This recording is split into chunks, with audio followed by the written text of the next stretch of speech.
Hi there. I'm glad to welcome you to my channel, World of Stories. I have a lot of interesting life stories that I want to share with you. Enjoy listening. Pamela couldn't stand breakfasts, or mornings in general. People usually say that the morning is wiser than the evening, but in Pamela's family, it was the opposite. Somehow, it turned out that it was during the dawn that she remembered all the problems that had accumulated over the previous days. Unpaid bills would fall into her hands. Her son, Patrick, would mention that they were collecting money for something at school, and suddenly his boots would be torn. Mornings always turned out to be a time of disappointments. And it was the same now, as Pamela almost buried her head in the refrigerator searching for cheese. For some reason, she was convinced that a miracle would happen and she would find that peace. "Mom." Patrick cautiously poked her in the back. "I need money." "For breakfast?" Pamela asked. "Take it from the nightstand. I already put some there." "Not for breakfast," the son replied. "I need to pay for English class." "Did you forget?" Pamela let out a heavy sigh. However unsurprising it sounded, she had indeed completely forgotten that a new month had come and her son needed to pay for his studies again, even though the teacher had recently called her and hinted subtly about it. She probably suspected that Patrick's mother, Pamela, as usual, would forget everything. And how could she not, when Pamela's whole life resembled a squirrel's rapid run in a wheel? First, a rush to the office where heaps of paperwork invariably showered upon her. Those numbers alone could drive someone insane. Then a trip to the stores in search of reasonable prices. Finding such prices became increasingly challenging each time. In the evenings, she and Patrick crafted endless projects for handicraft lessons, and there were also bills, Aunt Tiffany who was unwell and needed to be visited at least once a week, and a pile of dishes in the sink. It was no wonder that English classes got lost amidst all this chaos. Pamela abandoned her fruitless search, closed the refrigerator door, and turned to her son. "Do we really have to pay for the lessons today? Can't it wait a couple of days?" she asked with a faint hope. Patrick pouted. "You know it can't." Pamela noted to herself that it wasn't the first time she had noticed such expressions on Patrick's face, and she should probably have a talk with him about it. But then again, could she blame her son? His teacher, Ms. Gina, was a quarrelsome person who likely took out her irritation on the children. Most likely, Patrick was just tired of being the scapegoat every time. "All right. I'll talk to your dad," Pamela said, suppressing another sigh. "Go and get your bag ready, the money will be there." She didn't know where she found such confidence in her voice. Honestly, she didn't feel it at all. She walked into the kitchen and stood there for a while, looking at her husband. John sat at the table, having his breakfast. With one hand, he brought a fork with scrambled eggs to his mouth, while the other held his phone, scrolling through the news feed. He was already dressed in a crisp white shirt and meticulously ironed trousers, looking fully prepared for the workday. There was nothing about him that indicated he hated his job or was in a bad mood. Yet, Pamela was completely convinced that this was the case and dreaded bringing up the topic of money. She coughed uncertainly to draw his attention, but it had no effect. So, Pamela decided to address her husband directly. "John," she called out. John tore his gaze away from his phone and looked at her. "We're out of cheese, it's finished." "I'm sorry, I forgot about it yesterday. I'll stop by the store in the evening and buy some." "No problem. I'll have a sandwich with sausage," muttered John, and then buried himself in his phone again. Pamela scolded herself for starting the conversation with cheese. Her husband's mood was already far from cheerful. Surely, it had worsened now. "And John," she hesitated, "today is the 3rd of the month, Patrick needs to pay for his courses." Her husband looked at her with undisguised irritation and sighed. "This is what you should have started with, instead of cheese." "Fine. I'll transfer money to your card." "Thank you," Pamela exclaimed with relief. "I could have paid myself, but I won't get my salary until the day after tomorrow. Patrick will be scolded at school again." John waved her away as if transferring money was a mere trifle. Pamela was quite surprised by his compliance. Normally, she avoided discussing money or brought it up when John was in a relatively good mood. Mornings were rarely a good time. Much like her, John remembered work problems, his boss Mr. William finding fault with him for any reason, or the traffic on the road. Evenings weren't any better. During those times, John remembered all his failures and sank into a gloomy silence. If you think about it, recently, it had become his usual state. Pamela very rarely saw him smile. John was so engrossed in his phone screen that he didn't notice the fork. The piece of scrambled eggs, generously seasoned with ketchup, fell onto his shirt. For a moment, silence hung in the kitchen. John put his phone aside and stared at his belly. Pamela sighed. "There's another ironed shirt in the closet. Go change." Of all times. John grumbled, getting up from the table. "Now I'll definitely be late for the office." This statement sounded a bit odd. Considering that before that, he had been fervently typing something on his phone, oblivious to everything else. However, Pamela didn't want to start a conversation on this topic. John went into the room, and she approached the sink and began washing the dishes. The phone behind her continuously buzzed, receiving messages. Who could her husband be texting with so early in the morning? John. Phone. Pamela said. Her husband didn't hear her. The sound of running water echoed from the bathroom. The woman shrugged and continued washing the dishes, then the phone rang again. Wiping her hands, Pamela picked it up and looked at the screen. The name displayed was unfamiliar to her. Ms. Miranda. Who's this? Some colleague of my husband's? Maybe something happened? The bathroom still had the faucet running, as if John, after getting ketchup on himself, had plunged in to wash his head. Pamela gathered her courage and pressed the answer button. "Hello," she said unsurely. "John can't come to the phone right now. Can I pass on a message?" The unknown Ms. Miranda seemed to be confused as well, as it took her a moment to respond. "No, thank you. There's no need to pass on anything," she replied. "May I know who I'm speaking with?" "It's John's wife," Pamela answered. The stranger burst into laughter. "Pamela. Is that you? It's really nice to meet you. You know, I've heard a lot about you, but I never thought our first conversation would happen so unexpectedly. Do you work with my husband?" Pamela clarified. She still didn't understand who she was talking to and was desperately trying to make sense of the situation. It seemed that these words amused Ms. Miranda even more, as her quiet laughter turned into hearty laughter. Then the stranger said, "Do I work?" "In a way, yes. We spend a lot of time together, but I don't work with your husband. I love him, and he loves me too." "Love?" Pamela echoed, her voice resonating. "Yes, my dear. We're in love," Miranda said. "You have nothing left except shared living space. Oh, and a child, too. You're using your son to manipulate your husband, aren't you? Telling John that you won't allow him to see his son. It's very low, I must say. You're unhappy yourself and depriving John of happiness. We love each other. Finally, understand that, and none of your restrictions will stop him from seeing his son." Pamela didn't bother listening to the rest of the tirade and ended the call. She stared at the silenced phone with a mixture of horror and disbelief, placing it on the table. Her heart was pounding loudly, and her legs felt weak.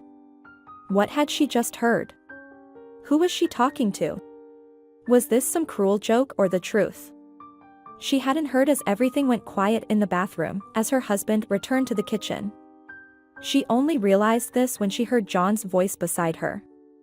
"Hey, what's wrong with you? You look as if you've seen a ghost." Pamela looked at him in bewilderment. She did feel as if she was looking at a stranger rather than her husband. A person she knew nothing about. Was this her John? The model family man, the person who day by day followed the routine, work, home, and seemed proud of it. No, this couldn't be happening. Without waiting for a response, John walked past her and picked up the phone. Did someone call me? He inquired. I thought I heard music from behind the door. Pamela nodded. Yes, it was Miranda. Ms. Miranda, as she's saved in your contact book. John looked at her closely. And what did she say? Pamela couldn't fathom how he managed to appear so composed. If not for John's hand, tightly clutching the phone, she would have assumed that he wasn't particularly interested in the answer. Did a colleague call? So what? He'll be at work soon and figure it out himself. Could John have actually planned to deceive her like this? She said that you love each other. Pamela managed to say with difficulty, tears choking her voice. That you have love, and we only have shared living space. You and I are just neighbors, John, neighbors in the same apartment. Why didn't you tell me this earlier? It was very difficult for Pamela to say these words. Her own phrases didn't seem to fit in her head. After all, a long time ago, she thought their love would be eternal. It seemed she had simply made it all up. Pamela met her husband when she was studying at the university. Well, at that time, she didn't even think that John would become her husband. She simply noticed a guy near the dean's office who caught her attention and nudged her friend. Look at how handsome he is. He looks like Tom Cruise. Jessica looked up from her book, glanced at whom her friend was pointing to, and shrugged. I don't see the resemblance. How can't you see it? You're an artist, for goodness sake. Pamela exclaimed, but then quickly changed her anger to mercy. Although, it doesn't really matter who he looks like. The main thing is that he's very cute. Look how he wrinkles his nose when he looks at his watch. Your Jack does the same thing. Jessica laughed. First, you compared this guy to an actor, and now to my spaniel. Make up your mind, Pamela, what kind of hybrid he is. Yeah, whatever. Pamela pouted. All you think about is lectures. Go on reading your book. Maybe Mr. Sam will use you as an example again in front of the whole audience. He's your idol. You're always his star student. Don't bring up silliness here, Jessica wagged her finger. Don't insinuate that I'm into old men. Unlike you, I chose architecture because I truly love this field. So, I'm listening to all these old men, as you put it, with my mouth open. I don't have time to think about boys. I'm in love with my future profession. Jessica went back to her book, and Pamela didn't bother her. She knew her friend was telling the truth. Unlike her classmates, Jessica truly thirsted for knowledge.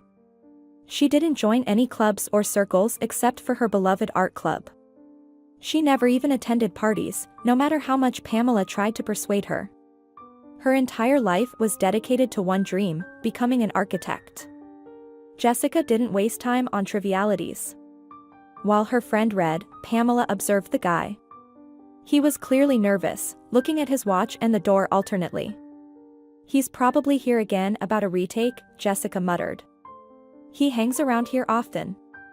After every exam session, it seems. Pamela looked at her in surprise.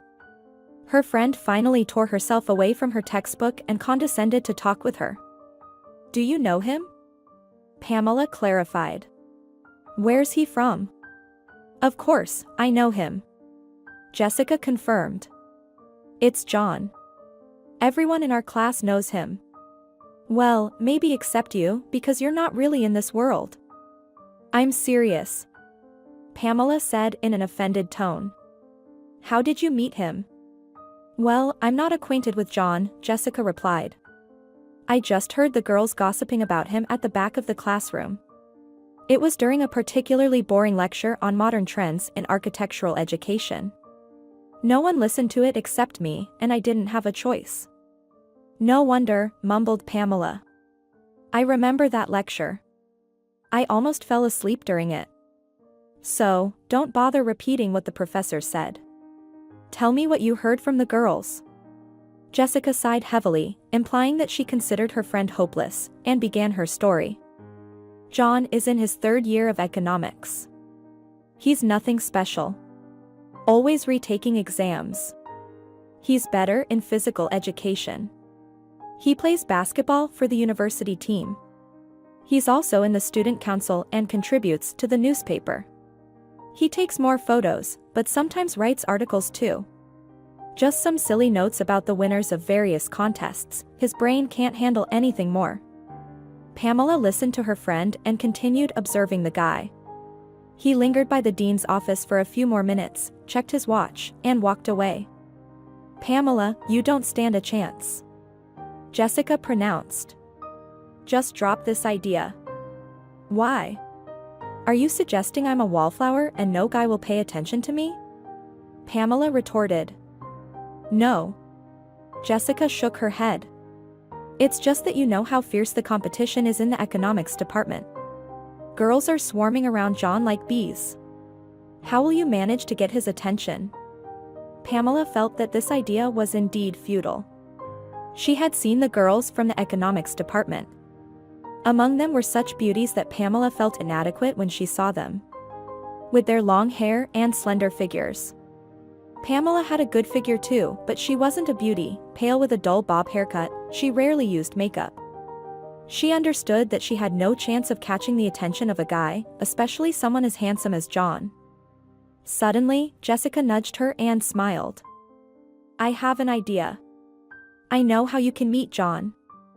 "How?" Pamela asked. "You do practice athletics, right? Isn't that true? In a couple of weeks, there's going to be a student cross-country race at the stadium," Jessica said. "I'm sure John will be there with his camera.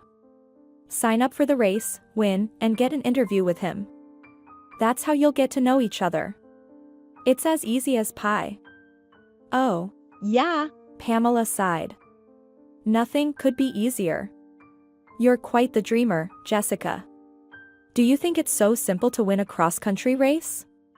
There will be a bunch of well-trained guys there, and I'll come in 5th place from our university. What should I hope for?" Nevertheless, Jessica's suggestion had taken root in her mind. Pamela mulled it over, tried to dismiss it, but couldn't come up with a better plan.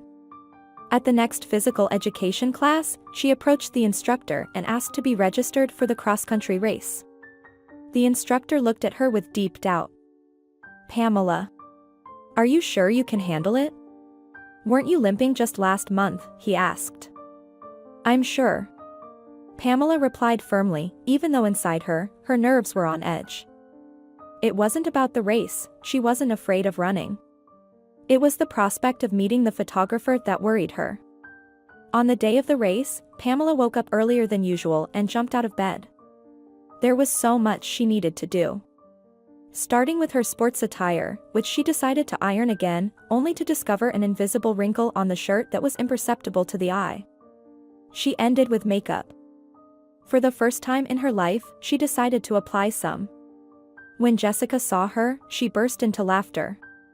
"Are you going to run or waltz in a restaurant?" she asked. "Seriously, Pamela, all this mascara and eyeshadow is over the top." "You said it yourself, I have a lot of competition," Pamela pointed out. "So, I listened to your advice. I decided to become better than everyone else." "Not better, just funnier," Jessica sighed. "Here's my advice to you, wipe all this off. Be yourself, like always. This makeup only adds years to your face." Pamela simply brushed off those words. In her youth and inexperience, she thought that the bolder, the better. She didn't consider that everything should be done in moderation. They arrived on time. Pamela was so afraid of being late that she hailed a taxi. The stadium was crowded, and it wasn't easy to spot their fellow students among the crowd. When Jessica spotted familiar faces near the benches and pointed them out to Pamela, she felt less thrilled because they started laughing. "Pamela, are you planning to run or charm the boys?" sneered Hillary, a third-year student with a nasty attitude.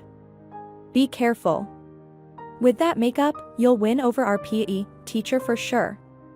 It's right up his alley. Camouflage a la the 90s. The guys chuckled too, looking at her. Jessica glared at them and whispered into her friend's ear. "Pay them no mind, they're just idiots." Pamela shook her head. "No, they're right. Let's get out of here. I need to wash my face. Continuously glancing at her watch, the girls hurried to the restroom. Pamela vigorously wiped her face as if her life depended on it, and by the end of washing, her face was flushed as if she had been crying. Well, perhaps she was. Pamela had truly cried only in her soul. Her attempt to impress John had ended in nothing. Would he even notice someone like her? When she returned to the stadium, sniffing a bit from the cold, Hillary once again pointed at her with her finger. Pamela pretended not to care, as if she didn't pay any attention to the mockery around her, but her face was burning. She tried to keep up the appearance that she didn't care, that she didn't pay attention to the ridicule around her, but her face was on fire. Pamela felt completely exposed, and she completed the race with difficulty. It wasn't her fate to be in the spotlight of the camera flashes. Instead, for a good half an hour, Pamela watched as John chatted with Hillary, took photos of her, and then even invited her somewhere, supposedly for an interview. Pamela's heart was shattered. On the way home, she cried inconsolably. Jessica did her best to console her. "Forget about this, John," she said. "There are so many good guys around. And you managed to fall for a nobody. He has no brains, no good grades, just looks. What can you talk about with someone like that? Jessica, come on, don't be like that," Pamela said despondently. "I didn't plan to have a discussion with John about architecture or mathematical analysis. Who needs all that except for you?" "You'd be surprised, but there are smart guys at the university," Jessica coolly replied. "The ones you can talk to not just about architecture, but about many other things. You just don't notice them. You're fixated on this one John, as if he's the only one on earth." Her friend's arguments didn't sway Pamela.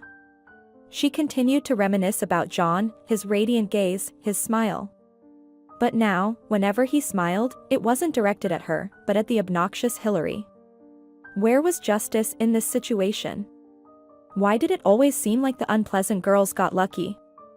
Pamela no longer attempted to initiate contact with John. She only observed him from afar, and these observations hardly brought her any joy. The relationship John had established with Hillary on the field continued to develop.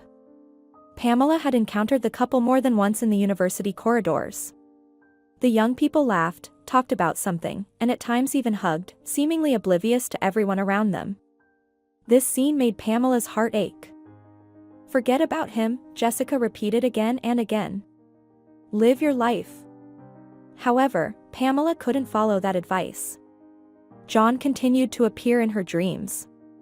She dreamt of Hillary leaving to the other end of the world, breaking up with the guy, or proving to him through some heroic act that she wasn't the ideal she had pretended to be. The latter was unlikely. Hillary was a beauty. She drove to the university in her own car. Rumor had it that Hillary's parents worked either in a bank or a major company, and money was not an issue for them. In comparison, Pamela felt like an empty space. What chance did she have against Hillary? Once, Pamela dreamily told her friend, "You know, sometimes I dream that something bad would happen to John." "You finally figured out what kind of guy this heartthrob is?" Jessica smirked. "You don't love him anymore?" "On the contrary," Pamela replied. "I want something bad to happen to John, and I'd save him like a knight in shining armor, but the other way around. You get it? Then he wouldn't be able to ignore me, and he'd realize that unlike Hillary, I have a soul. She doesn't. Just money." "Well, you've got quite the imagination," her friend laughed. "Do you want me to curse him for you, just to be sure? Or if you want, I can ambush him with a baseball bat around the corner, just to make sure. All for the sake of friendship." "You find it funny, but I'm serious." Pamela pouted. "I wish I could do something like that, something that would make John definitely notice me, maybe even help him." Later, Pamela would reflect on these words and reproach herself for uttering them. It felt like she had cursed John, because something truly unfortunate happened to him. It happened on one of those rainy autumn days during a long break, when bad weather trapped everyone inside the university. The friends were sitting in the hallway, with Jessica immersed in her book and Pamela in her daydreams. She stared at the raindrops trickling down the window pane, but she didn't really see what was happening outside. Pamela was snapped out of her reverie by the excited voices nearby. "Look! Look!" Hillary's admirer, the girls whispered excitedly. "What's going to happen now?" "Nothing good for John, for sure," another chimed in. "And why did he go out to the courtyard? He's a real fool." Pamela looked down at the half-empty parking lot, where students often smoked. Now, though, only 3 figures stood there: Hillary, John, and some burly guy who resembled a wardrobe. "Hillary's ex," someone said with satisfaction. "Now John is going to get what's coming to him." "Ex?" Pamela absent-mindedly asked. Did she already have someone? The girls burst into laughter. Oh, the innocence. Hillary has already had half the university, and Walter, he went to the army, and now he's back. Probably wanted to see who Hillary's with now and came here for a confrontation. Pamela pressed her face against the window. She couldn't hear what the guys were saying, but Hillary had recoiled in fear and covered her mouth with her hand. Walter paid her no attention. Instead, he was aggressively approaching John, shouting something and gesturing wildly. John was stepping back in confusion until he backed against the wall. Then, Walter swung and landed a heavy punch on his face. Hillary screamed, her voice pierced through the rain and the window panes. Wow, Jessica muttered, tearing her eyes away from her book. John finally pushed it too far. This is not funny. Pamela shouted with indignation, looking at her. Don't you see what's happening? Nothing special, giggled some other girl. Security will come and break them up. The girl was right. The surveillance cameras mounted on the building walls weren't there for nothing. A security guard emerged from the door. Hillary fled, wiping tears from her eyes, and Walter was escorted out of the gate. As he left, he continued shouting something at John. John didn't respond. He looked so abandoned and lonely, left by his girlfriend without a single friend nearby. Pamela herself didn't know how it happened, but suddenly her legs were carrying her down to the courtyard. She didn't even notice the bell that had rung. Studies, lectures, seminars, none of it mattered compared to the bloodied face of John, abandoned by everyone. Pamela rushed out into the courtyard and only then slowed down. It's uncertain whether it was the rain or the thoughts of half the group observing her that sobered her up. Gathering all her courage, she approached John and timidly asked, "Are you okay?" John didn't pay her any attention. All his efforts were focused on stemming the blood dripping from his nose. "Take this handkerchief," Pamela said. "Or else you'll stain your clothes." She tentatively handed him her polka-dotted handkerchief, almost certain that John would refuse. But he hesitated for a moment and accepted her help. "Thanks," he mumbled slightly nasally. "You're welcome," Pamela smiled. "Does it hurt badly?" "I'll live," John replied, tilting his head back. "It's nothing. Don't pay attention." "Maybe you should still go to the infirmary," the girl asked. "What if you have a fracture? Let the nurse take a look." "I told you, I'm fine." John snapped. "Didn't you hear? How many times do I have to repeat the same thing?" His outburst caused Pamela to shrink back in fear. John apparently realized he had gone too far and awkwardly patted her shoulder by way of apology. "Apologies, really, apologies," he said. "I'm all on edge after all of this. A psycho dropped onto my head. Who could have expected this?" Hundreds of questions were swirling in Pamela's mind, and she had to force herself to stay silent. She really wanted to know. How did this situation end? Whose side did Hillary take? Would they continue dating? And most importantly, how did John feel about Hillary after finding out that she changed boyfriends like gloves? Pamela managed to keep all these questions to herself. Furthermore, there was still a crowd of people watching them, and she felt incredibly awkward. It was as if she was participating in some kind of reality show. Opening up in such an atmosphere definitely didn't seem like a good idea. John, too, noticed the curious onlookers pressed against the glass and scowled. "Let's get out of here." All the gossips from the university are here, he suggested. Pamela nodded with relief. Yes, John, let's go. He looked at her with surprise. How do you know my name? Pamela smiled embarrassedly. That was a complicated question. How? Well, for the past few weeks, all she had been doing was eavesdropping on conversations in the hallways, interrogating various girls, and scouring the internet for information about John.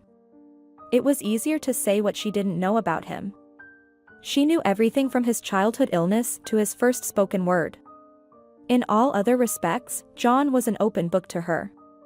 You're in the student council, right? Pamela replied. Everyone knows you. This explanation seemed to flatter John. That's true, he nodded. I'm pretty well known around the university. I've become a local celebrity with my articles. Of course, John was deeply mistaken. Half the university did indeed know him, but not as a photographer. He was known as a womanizer, and not a particularly successful one at that. Somehow, he was always unlucky in relationships with girls. They often, like Pamela, got interested in him, hung around his neck, and then it turned out to be nothing like he expected. With some girls, John didn't even want to date, as he found them unattractive or unintelligent. With others, the relationships lasted only a couple of weeks. After that, John would get bored. He came from a modest, unremarkable family. His father was a plumber, his mother a housewife. But for some reason, he was drawn to the most attractive girls. That's how Hillary was. A rich beauty who seemed to spend money left and right. It's unclear why she noticed John. Perhaps it was his good looks. The two had a good time together, went clubbing, but eventually, Hillary got tired of it all. On top of that, Walter returned from the army. As the saying goes, her heart skipped a beat, she thought things over and decided to switch to her new suitor. We're too different, John, she said with a carefree smile. I finally realized that. Don't chase after me anymore. And, well, you know about Walter. I hope you get it. John understood everything perfectly. The demobbed thug didn't break his nose, but his appearance didn't bring John much pleasure either. After that incident, John didn't dare to bother Hillary anymore. He was smart and cautious enough not to risk his life for a girl. Besides, how many girls were there at the university? Hundreds. Take your pick. Meeting Pamela came in very handy. At first, John didn't take her seriously. He considered her one of his ideal fangirls, a perfect option to lick his wounds, then move on and find something better. Time went by, but something better never came along. He had no luck with beauties anymore. Especially not with the wealthy ones. They preferred guys who were cooler and richer than the son of a plumber. His failure with Hillary shook John deeply. He seemed to have aged prematurely. No one paid him any attention anymore except this drab girl with glasses, Pamela. Pamela was truly different from all the other girls. She looked at John with adoring eyes, didn't notice anyone else around as if he were the only guy in the whole world. She was ready to listen to him for hours, no matter what nonsense he was talking about. It was all unfamiliar and quite appealing. Lucky you, one of John's friends remarked one day. This girl is chasing you like a little puppy. I look at your relationship and I'm envious. I wish I could find someone like that. John dismissively waved his hand. Oh, forget it. She's gotten on my nerves. No character, no individuality. There are thousands like her at the university. You're a fool, John, the friend retorted. You had Hillary with character, and what's the use? She wagged her tail and left for someone else. These girls, that's what's good, they're not giving themselves away for free to anyone. For her, you're a king and a god, but you don't understand your own happiness. She'd do anything for you. Back then, John brushed off those words, but later he started to think. In a sense, Pamela truly was an ideal option. She never started scandals for any reason, never asked for anything. The differences between her and Hillary were stark. John still remembered how Hillary had wrinkled her nose in disdain when he gave her chrysanthemums. Later, she had hinted or even said directly that she wouldn't settle for anything less than roses. Pamela, on the other hand, would probably be overjoyed if he gave her a bouquet of daisies. The guy decided that it was indeed a quiet harbor where he could wait out the time. Little did he know that this period of waiting would stretch into many years. There were no more passionate romances in John's life. Girls like Hillary didn't pay him any attention anymore, and replacing Pamela with someone similar didn't make sense. So, John continued to be with her. Initially, it was out of necessity, but later he got used to it. Over time, he started feeling that his life had always been so predictable, dull, without highs and lows. John's parents welcomed the girl warmly. His mother even said that Pamela reminded her of herself in her youth. Friends also got used to her. Only Jessica, Pamela's best friend, didn't like John for some reason, but he didn't care. What mattered was that he was content. The rest was unimportant. After graduating from the university, the young couple got married and started living in the apartment Pamela inherited from her grandmother. The girl was absolutely happy. She felt that her life was a success. What more could Pamela wish for? She was married to the person she loved, had a good job.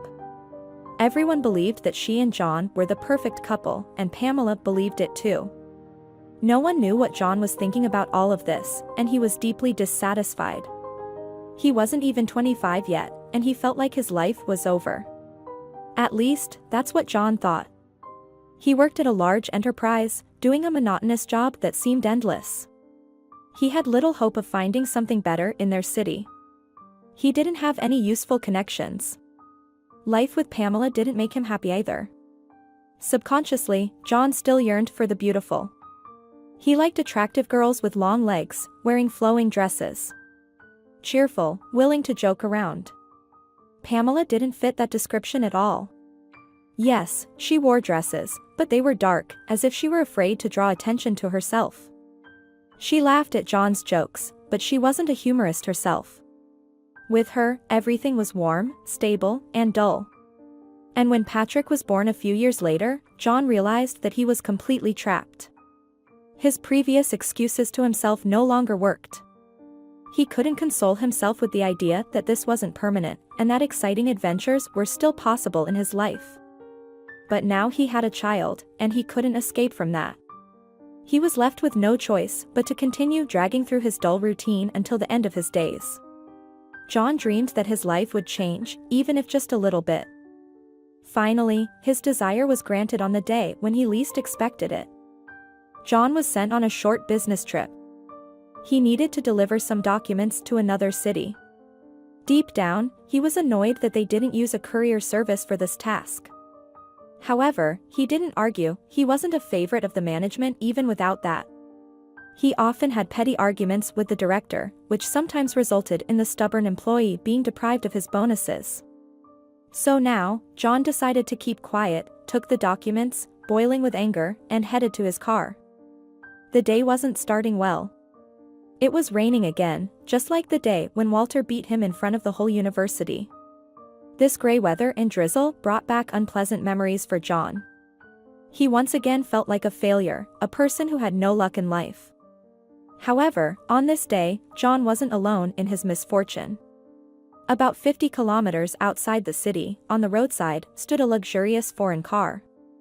One of those that John dreamed of in his youth. Behind it was an emergency sign, and the car's lights were flashing anxiously. It seemed like the owner of the luxury car was in trouble. Approaching closer, John saw that a woman was behind the wheel. She appeared to be around 50 years old, but she looked the part, which was quite striking. Her dress was obviously expensive. Unlike most men, John was knowledgeable about such things. Besides, how could it not be expensive with such a car? Her hairstyle was immaculate. John couldn't help but recall his wife, who often rushed out in the morning without checking herself in the mirror. If he didn't stop Pamela, she could walk around with a bird's nest on her head all day and not even notice it. His wife had just turned 33, but she was completely neglecting herself. This behavior secretly aroused contempt in John. Child, work, those are all excuses, he thought. A real woman holds herself up high in any circumstances. This woman, for instance, probably went to sleep with makeup on. It was impossible to imagine her without her hair and nails perfectly done. "Do you have any problems?" he asked the stranger. The woman started and looked distractedly at John. It seemed like his question snapped her out of her thoughts. "I got a flat tire," she said. There was some piece of metal lying on the road. John looked back. It seemed like this spot was cursed. There was broken glass and pieces of a bumper on the asphalt. He was lucky that he didn't get stuck here. Otherwise, his business trip and the official documents could have been a disaster. The stranger impatiently checked her watch. Her face contorted into a grimace. Unexpectedly, John offered to help. "I can help. Do you have a spare tire?" "What?" the woman asked, confused. "Do you have a spare tire?" John clarified. "I think so," she nodded and got out of the car. In addition to her attractive facial features, she had a beautiful figure. John didn't know if it was the result of the gym or genetics, but he appreciated her appearance. Once again, Pamela came to his mind. After giving birth, her figure had slightly changed and never returned to its normal state over the years. John attributed all of this to Pamela's laziness. After all, anyone could have gotten themselves in shape over 8 years. In the trunk of the foreign car, there was perfect order. It seemed like the car's owner rarely checked back there, and yet it was spotless. The spare tire he found was as clean as if it were in a store. "Will this work?" the woman asked anxiously. "It should," John smirked. "Wouldn't you like to sit in my car while I tidy up your chariot?" The stranger shrugged. "No problem. I'll wait here." "That's out of the question," John said. "It's raining, and you'll get wet and stuck in this mud. Look, your shoes are already dirty. Mud doesn't suit you at all, believe me." John finished that sentence and unexpectedly blushed. He hadn't used such poetic expressions in at least 10 years. However, the woman didn't seem to find his words offensive or foolish. She looked attentively at John and nodded. "All right, thank you." Trying to hide his awkwardness, John fumbled with the door, holding it open for the woman. "Sit here in the front. You can turn on the heater if you want. It's cold now. There's some magazine in the glove compartment. Although it's more about politics, maybe you'll find it interesting." The stranger smiled and placed her hand on top of John's. "Thank you very much," she repeated. "I don't need anything else, really. Your help will be enough." Feeling his face continue to burn, John pulled out the jack from the trunk and began working on the car. The rain poured down heavily. John's shoes were instantly soaked and dirty, but he didn't pay it any attention. As he changed the tire, he occasionally glanced at the stranger. She sat upright like a Greek statue. Behind the rain-spattered glass, she looked even more beautiful. The raindrops seemed to hide the woman's age. Suddenly, the stranger looked at him, and John quickly turned his attention back to the car. He didn't understand what was happening to him. "Done," he said after a quarter of an hour. "You can inspect the work." The stranger was looking at him, not at the car. "You're soaked to the bone," she said, worried. "Nonsense," John waved his hand. A real man isn't afraid of moisture, and then his nose betrayed him with a sniffle. It seemed that his impromptu tire-changing job was bound to lead to a cold in the future.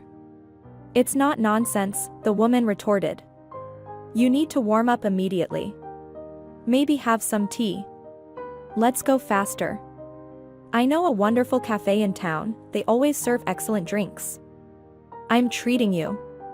John tapped his watch's face with a suffering look and sighed heavily. "I'm sorry, but I can't accept your offer. I need to pick up the documents before the end of the workday. If I delay even a bit, it will be too late, and everyone will leave without me." The stranger looked disappointed and bit her lip, nodding. "I understand, but can't we part like this? I must thank you somehow. How about leaving me your number, and we can reschedule our meeting for another day?" and John obediently recited his number to her. At that moment, he didn't understand or think about the meaning behind it. Meeting up later when he'd be dried and warmed up without the aid of tea. He simply fulfilled the stranger's request. Only much later did John realize that resisting this woman's requests, let alone commands, was simply impossible. The stranger saved his number and smiled. "My name is Miranda," she said in parting. "I hope our acquaintance will be pleasant." John mumbled something in response, quite vague. He felt bewildered and embarrassed, like a young boy. That hadn't happened to John in a long time.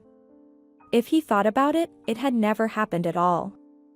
This episode, seemingly insignificant, just wouldn't leave John's mind. He arrived at the office, waiting for document processing, exchanged insignificant phrases with someone, but mentally he remained on the road, asking himself, what was that? He returned home in the same odd state. Pamela was already bustling in the kitchen, working on something at the stove. John approached, looked into the pot, and immediately wrinkled his nose.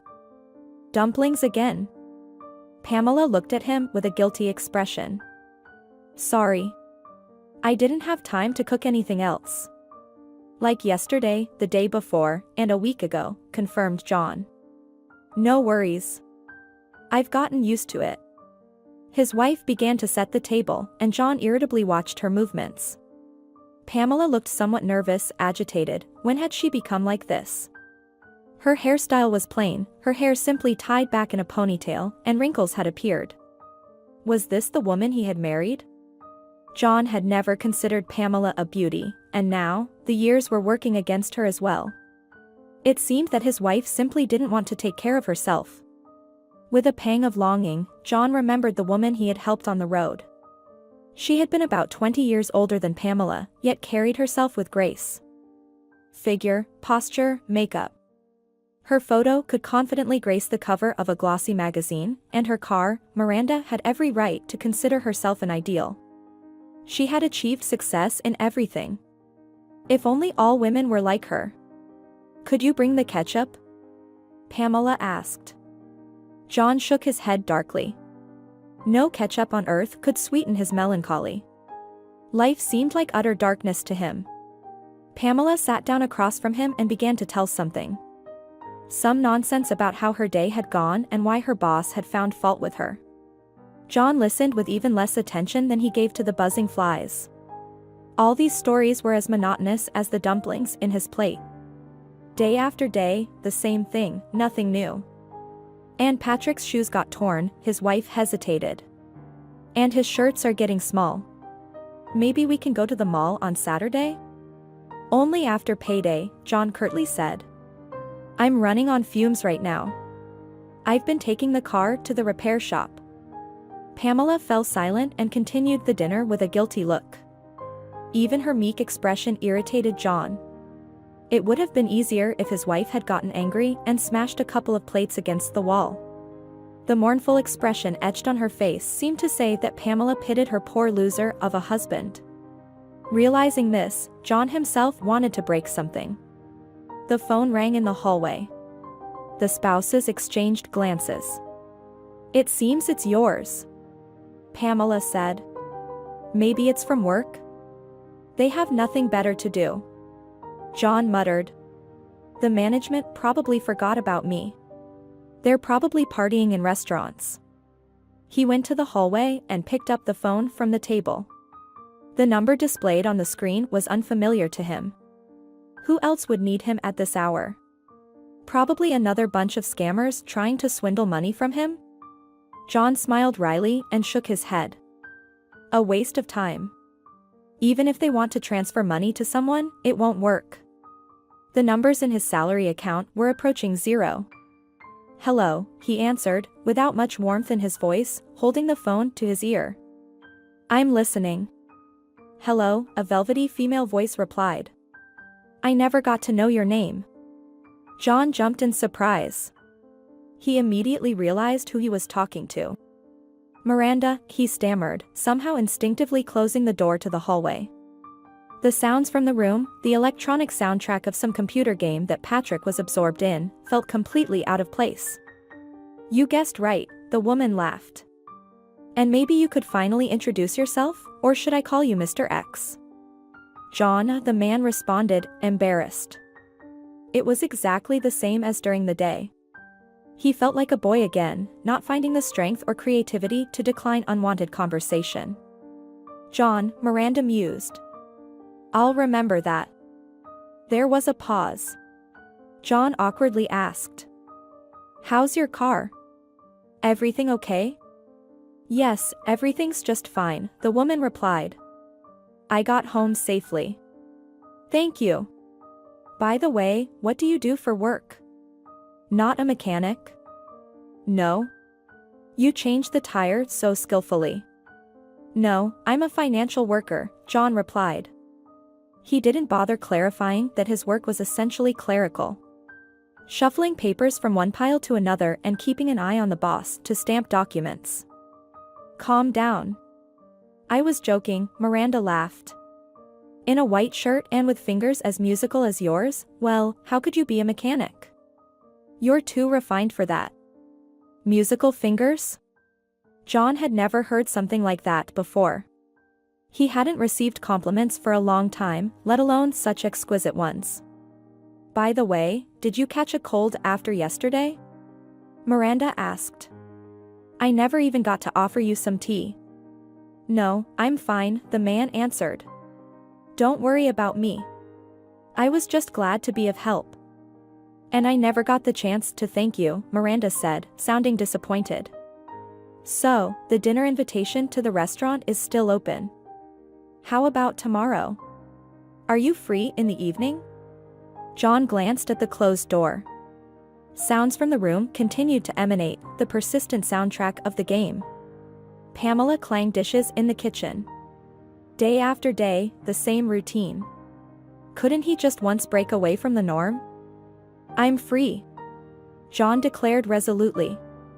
Let's meet up. Tell me where it would be convenient for you to meet? Afraid of what tale he would present to his wife, John didn't even think about it. Pamela was so trusting that he could feed her any nonsense. He suddenly felt a long-forgotten sense of excitement. Finally, something was starting to change in his life. I'll be back late today, he told Pamela in the morning. I'll be held up at work. Need to finish up the quarterly report, you know. His wife nodded readily. Of course. We'll wait for you with Patrick, or maybe we'll come and meet you. Remember how it used to be when Patrick went to daycare? Sometimes we came to your office and waited for you. Patrick was always so happy to see his dad. The thought of his family waiting for him at work horrified John. No need to come to meet me, he protested. Look at the weather forecast, it's raining every day. Do you want our son to catch a cold and end up in bed? Be a good mother. Can't say anything about that. You're probably right, Pamela immediately deflated. I didn't think about that. Thus, the obstacle in the form of a persistent wife was eliminated. John could head to work with a clear conscience. He wasn't even worried that Pamela would start calling him during dinner at the restaurant. Just not on this evening and not after the conversation that had transpired between them. For a while, he was safe. Time stretches very slowly when you're waiting for something. And to John, it felt like someone had glued the clock hands in place. The days seemed endlessly long. John went about his usual tasks, shuffling papers, but his mind was in a fog. He delivered the same documents to his boss twice in a row. He deserved a reprimand, but he barely heard what exactly the director was accusing him of. In his mind, John was already at the restaurant, pouring wine for a beautiful lady and listening to new compliments directed at him. Finally, the day came to an end. John was the first to dash away from the table and rushed to the parking lot. Are you hurrying to pick up your child? Sally, his colleague and the mother of 3, asked understandingly. Her thoughts were constantly on her little ones. John nodded, trying to dismiss her. Sally was just like Pamela. Domestic life had consumed her. What could these homemakers understand? They had no adventures or romance left in their lives, just baby food and diapers. What could he talk to them about? John raced to the restaurant as if on wings. But right in front of the establishment, doubt crept in. The restaurant was quite grand. A two-story building that even approaching was intimidating. At least, John had never risked it, fearing for his wallet. The hostess at the entrance greeted him with a Hollywood smile, confirming his apprehensions. "Good evening. Do you have a reservation?" she asked. John hesitated. He had no idea if Miranda had made a reservation. He himself wouldn't have dared to call here, let alone make a reservation. "He's with me," Miranda said, magically appearing next to him. John had no clue where she had come from. Not surprisingly, a car like hers must have been able to move silently. The administrator's smile grew even wider. "Hello, Ms. Miranda. Please come in. Your table is already set." The woman nudged John from behind and whispered in his ear. "See how easy it all is? And you were scared." John didn't bother asking Miranda how she knew he was scared, just as he didn't ask how they had switched to informal address. It all seemed self-evident, though it couldn't possibly be. Wine was already waiting for them on the table. A waiter quickly approached and stood at attention. "Shall I bring your dish, Ms. Miranda?" he inquired, eager to serve. Miranda nodded, never taking her eyes off John. He waited until the waiter disappeared from view and nervously chuckled. "You've got everything under control here, I see." "It couldn't be any other way," Miranda shrugged. "After all, this restaurant belongs to me." John felt a flush of heat. This restaurant belongs to her? Her status was already sky-high in his eyes. "It's very beautiful here," John stammered, just to hide his confusion. "It's Baroque style," Miranda replied. "I really liked Italy at one point, so I decided to bring a piece of that country back home. My place has the same atmosphere. The same designer worked on both places. He's an Italian too, by the way." John felt overwhelmed and remained silent. The entire atmosphere weighed heavily on him. He felt like a stranger amidst all this opulence. "Would you like me to pour you some wine?" he asked, just for the sake of saying something. Miranda smiled. "I would greatly appreciate that." John started pouring the wine into the glasses, and the bottle clinked against the glass, making a sound. John blushed, and Miranda shook her head with a hint of reproach. "Don't worry so much. I don't bite, you know." It would have been better if she hadn't said that. Her words made John even more flustered. Thankfully, the waiter brought their dinner, and the conversation temporarily halted. While busy with his steak, John managed to regain his composure and collect his thoughts. Miranda looked thoughtfully out the window and said, "There used to be an ice cream cafe here. In my student years, my girlfriends and I would gather here on weekends. We laughed, discussed professors, and now everything has changed. There's no ice cream cafe anymore, and those professors are gone too. Now it's a restaurant. They serve tiramisu ice cream following Italian recipes. And those girls have scattered all over. Alana moved to the capital. T married a Frenchman. I'm left alone. Just me in this fancy restaurant, beautiful but cold. What's good about that? Are you unhappy?" John quietly inquired. Miranda shrugged. "How should I put it? I don't know myself. On one hand, I can't complain about my life.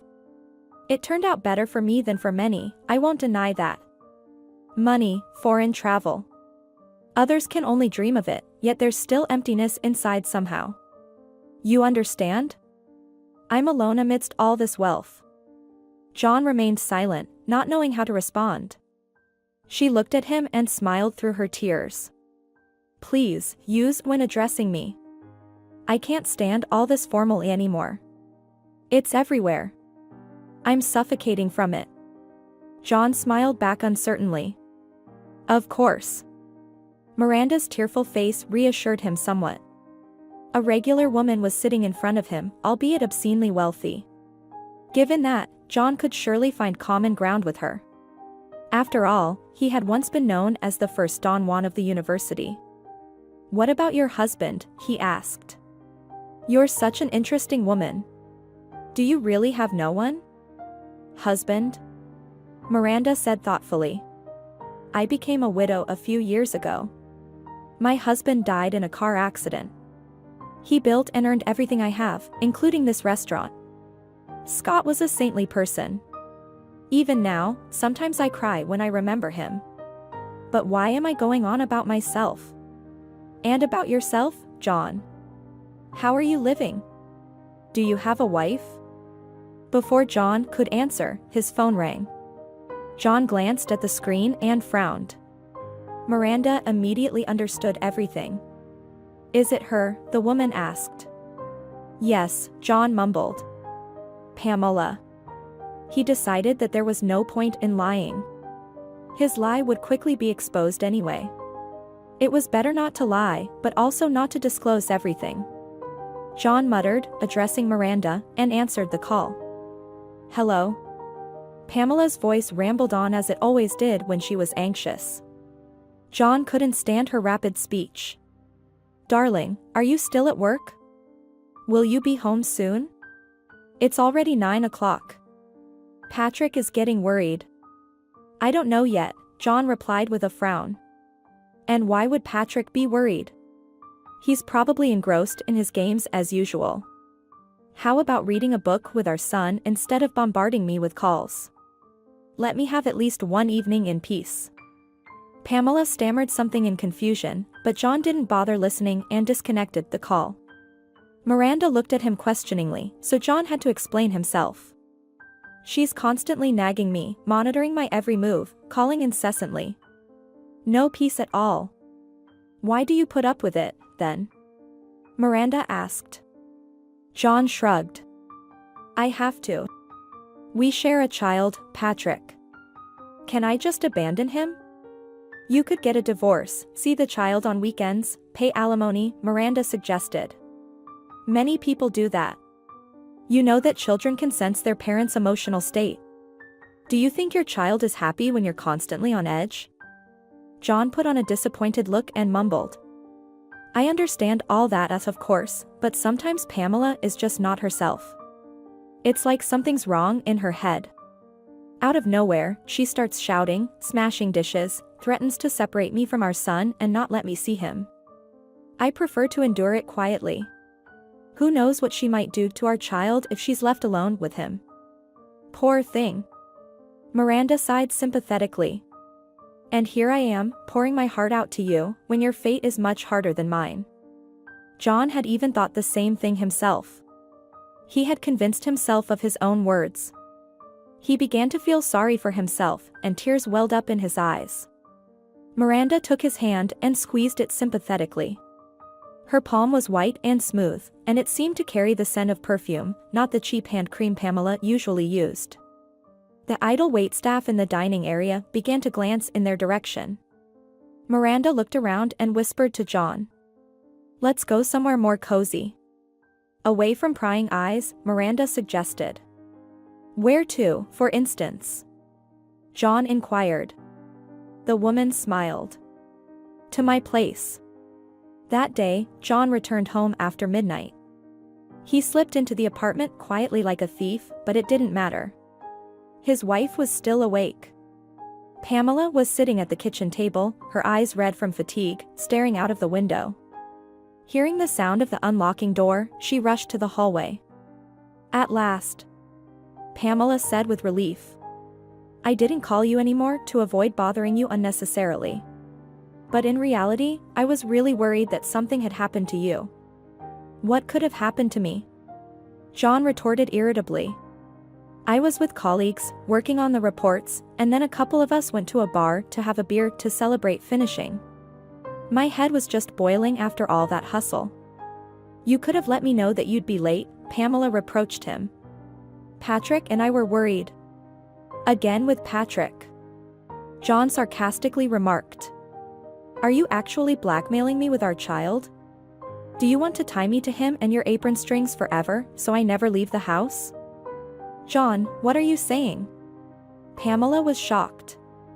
"When have I ever blackmailed you?" "You're right. Never, John muttered, already regretting his outburst.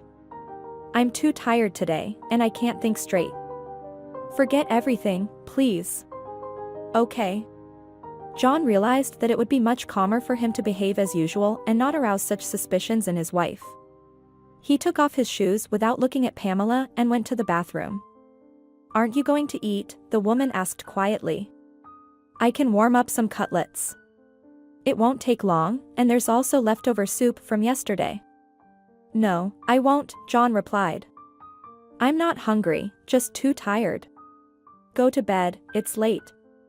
Pamela hesitated for a moment but then obediently went to the bedroom. John looked at her gloomy figure with shoulders slumped in sorrow, and he almost felt sorry for his wife.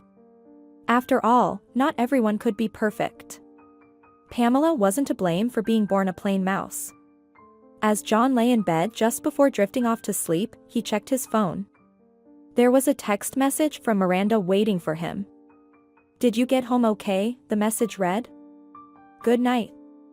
John replied with a smile. Miranda responded immediately with a kissing emoji. All of this was new to John too. He and his wife hadn't exchanged messages like this for a very long time. It felt like an eternity. From that day on, John started to cheat on Pamela. Initially, he didn't see anything special in his relationship with Miranda and found plenty of excuses for his behavior. I'm a man after all, he told himself. A living person who can't live day after day doing the same thing. Life should have other interests. Something beyond taking care of our son and discussing household matters with my wife. However, with each passing day, these justifications sounded weaker. John went to restaurants with Miranda, not only to the one she owned, but also to other places in the city. He visited her mansion, accompanied her to various exhibitions and theaters. But soon, he didn't even understand why he was doing all of this. Perhaps he was simply afraid of disappointing Miranda. Although he didn't even realize it himself.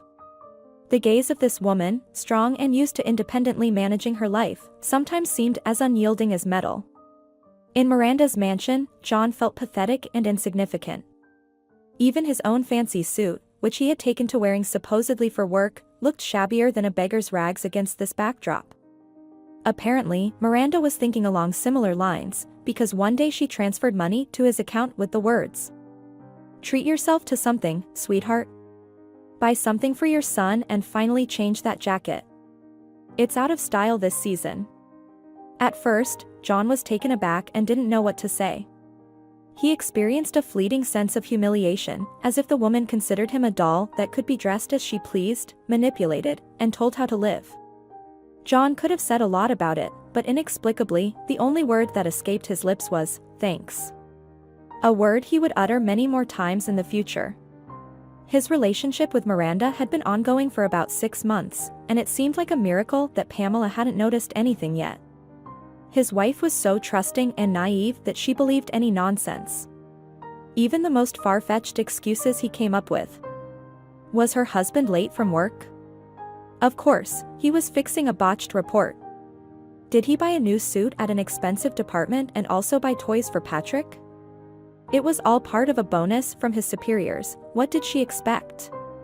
Pamela even believed in the unexpected business trip that had come up, even though it was the first time something like that had happened during his time at the company. She packed his suitcase and almost crossed herself, seeing him off. Her husband's embarrassed exclamation stopped her. "Leave it. What are you doing, acting like an old grandma?" John had never been to church and wasn't superstitious, but even he felt something odd about being blessed by her with a cross when he was simply going to his lover's mansion. This plan was Miranda's idea. She had invited him to stay with her for a week, saying, "Work won't tear you away from this. You can still commute to your office from my place. Let's just live together for a bit, like a husband and wife. Don't you want that too?" By that time, John had tangled himself up so much that he didn't even know what he wanted anymore. Perhaps he secretly longed for peace, but that was a thought that could be forgotten. Especially after his wife accidentally answered a call from Miranda and found out the truth. "Why didn't you tell me anything?" Pamela repeatedly asked.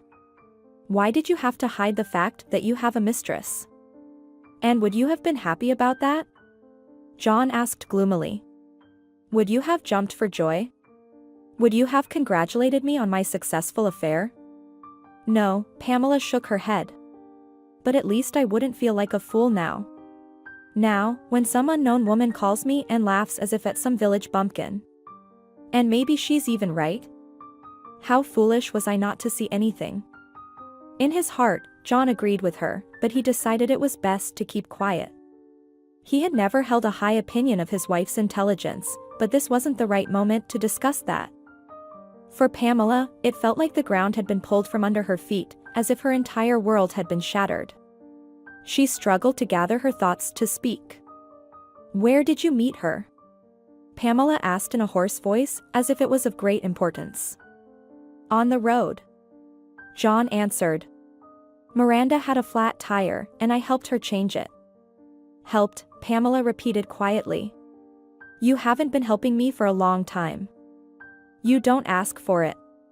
John shot back. I do. But you never listen. Pamela replied, swallowing tears. You haven't talked to me for a long time. You don't even look at me. Your Miranda was right. We're living like neighbors. And who's to blame for that? John asked angrily. Maybe I work from morning till night to provide for you and our son? Yeah. I'm not talking about money, Pamela responded. I'm not talking about the leaky faucet in the bathroom that you've promised to fix for a month. Or even the robot exhibition that you never took Patrick to. You just don't care. Admit that to yourself at least. Be a man, John. I would be a man if you were a woman in turn, her husband answered angrily. Do you think I enjoy looking at your saggy body every day? You're not even 40 yet, and you've already turned yourself into an old hag, into a frump whose only concern is work and the kids. Yes, Pamela agreed almost calmly. I'm a frump, and my only concern is Patrick. Someone has to take care of our son, while you only think about your lover. John couldn't answer, nor did he have the chance. Their argument was interrupted by Patrick, who came into the kitchen. Mom, I need to go to school, he announced. What should I tell the teacher? About what? Pamela asked, stumbling over her words. Mama, what are you talking about? The boy asked in surprise. About English class. We have to pay for it. I told you about it. Oh, right. About that. Pamela sighed. After the unfortunate phone call, thoughts about the English class had completely slipped her mind. Tell them I'll transfer the money today. So they don't scold you. Everything's fine. Patrick looked closely at Pamela and squinted. Mom. Were you crying? Pamela shook her head and forced herself to smile. No, my dear. Why would I be? Just got something in my eye. Okay, then, I'm off. The boy kissed her cheek and dashed out the door. A minute later, he was already running down the stairs. The parents noticed that Patrick didn't bother to say goodbye to John. He seemed used to his father never having time for him. The spouses exchanged glances again. Pamela asked quietly, When are you leaving? If John had any doubts about leaving his family before, he didn't have any now. Pamela was literally pushing him out the door, both literally and metaphorically. That day, using the excuse of feeling unwell, she took the day off work. She intended to leisurely and systematically pack her husband's things, with a sense of purpose. John left for work, and Pamela opened the closet door, staring into its depths for a while, gathering her thoughts. Pamela's mind was in chaos. She took a shirt off the hanger and pressed it to her chest. The fabric smelled like laundry detergent, John's cologne, and just a hint of someone else's perfume. Perhaps it was just her imagination, but she tossed the shirt aside with disgust. She continued to pack the rest of his clothes without much sentimentality. Well, not really packing, more like tossing them into the suitcase haphazardly. She had never allowed herself to treat clothes this way before, but suddenly anger clouded her judgment. Tossing all of his clothes into the suitcase, Pamela zipped it up and burst into tears. She felt utterly crushed and had no idea how to move forward. On that day, for the first time in a long while, Pamela dialed Jessica's number. Over the past few years, the friends hadn't communicated much, they mostly exchanged holiday greetings. However, at that moment, Pamela couldn't resist the urge to talk to someone, and Jessica was the only candidate for the role of a listener. Pamela certainly wouldn't call her colleagues or office buddies, they would just sigh insincerely and then gossip over tea. Pamela didn't want to trap herself in that kind of situation. "Hello?" Judging by Jessica's voice, she genuinely welcomed Pamela's call. "Pamela, hi. I was just thinking about you. I wanted to call, but you know how it is with my little ones. Hard to find a minute." Jessica had given birth to twins, a boy and a girl, a couple of years ago, and now the young mother was consumed by motherhood. Pamela felt guilty for having only seen them once. And to make matters worse, she and Jessica used to be so close. Jessica had practically dissolved into her husband. Maybe John was right when he said that Pamela had turned into a frump? Maybe she was to blame for everything? Her thoughts were so jumbled up in her head that she couldn't even distinguish who was right and who was wrong in this situation. Pamela almost said she had also been thinking about her friend, but she stopped herself. She didn't want to lie. "Forgive me, Jessica," Pamela said sadly. "I completely forgot about you while I was busy with my own pots and pans, and for what? What's wrong with your voice?" Jessica asked with concern. "Are you crying?" "No," Pamela muttered. "Not anymore. Don't pay attention to it. I just wanted to talk, to hear your voice." "I see. Tell me what happened, step by step," Jessica urged. "Or maybe it's better not to. I'll come over to you. Are you at home?" "I'm heading out now." "No, Jessica, there's no need," Pamela reassured her. "I'm fine. Besides, where will you take the kids? It's pouring rain outside." "Don't worry. My husband will watch the kids," Jessica confidently replied.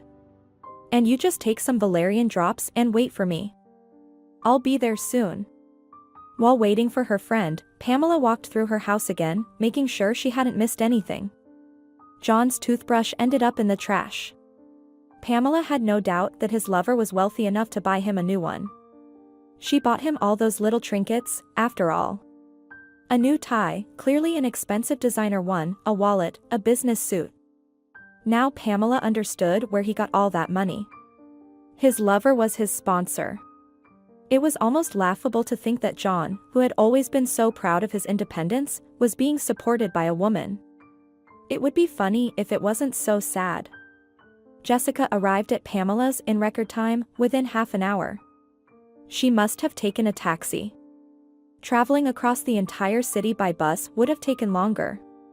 As soon as Pamela opened the door, her friend rushed to embrace her. Jessica smelled of pies and vanilla, warm and homey, as always. "You haven't changed at all," Jessica said, pulling away from the hug. "Still as young-looking as ever. But what's with these swollen eyes? Who's the scoundrel who made you cry?" Pamela looked away. It was more eloquent than any words. "John?" Jessica guessed. Pamela nodded shyly. Her friend was filled with indignation.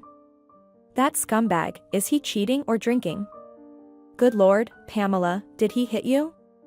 "No, he hasn't stooped that low yet," Pamela said with a sad smile. "He hasn't sunk that low. You guessed it right from the start. He's got a lover, and the funniest part is that John has been living off her for a while now. You should have seen the suit he supposedly bought with his bonus. For some reason, all these bonuses only started recently. Even though John has always worked like a workhorse. It's clear where he's getting the money from.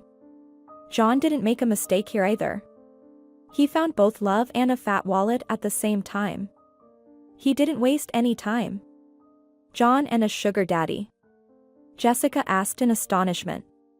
Well. And in our student years, he acted like such a big shot. Although some things were noticeable even back then. Remember how he chased after Hillary? He didn't just choose any bride-to-be, but one from a wealthy family.